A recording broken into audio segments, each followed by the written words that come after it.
James Cleverly had a good conference, and he seems to have blown himself up with not declaring his wife at sporting events. What's he doing? Look, I've just seen that story in the Mirror. I don't know. I think you're right. It was a good conference. Thank you for all the candidates. It was a good. It was a good debate. It's been very well, good humoured. Fairly obvious she's there, though. Look. I think as well. She's there. She's there in Sydney, and the one before was at Wimbledon. I genuinely can't. I genuinely can't look at a photo live on your brilliant programme. Why not? And be able to tell things that I can tell you he was at Wimbledon, and I can tell you he was at the Women's World Cup in Sydney. He's now declared it, but only when people said, "Well, what about this?" Yeah. So look, I can't add to. I can't add to that. That's my honest response. Okay. Can we agree it's not smart? That's my honest response.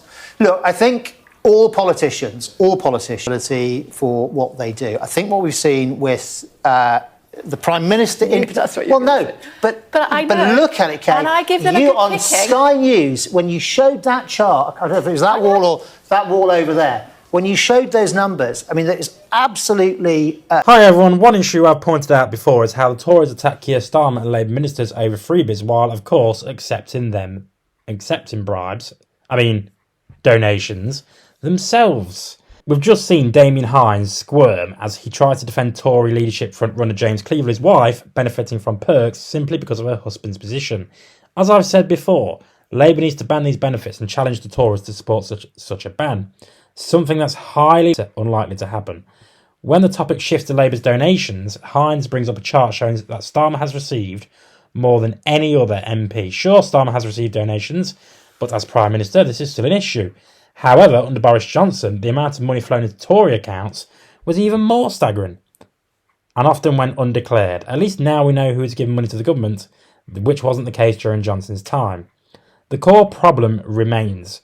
Many politicians from both sides are benefiting from these freebies, and whilst the Tories focus on Labour's donations, they're not too eager to highlight their own perks. The solution is simple. Ban all freebies, challenge the Conservatives to support such a ban, and if they refuse, call them out on it. Show the public that Labour is taking action while the Tories cling on to these corrupt practices. A complete ban on freebies would hurt the Tories far more than Labour, as they heavily rely on donations and perks for access to power. By removing this system, you take away the incentive to give money in exchange for influence, and this would cripple the Conservative Party's fundraising. For the ordinary person, these freebies do nothing to benefit them. They only serve politicians and their parties, and it's time to get rid of them altogether. But let me know what you think in the comments. I've been Jake from Just Jake, and as always, I'll see you next time.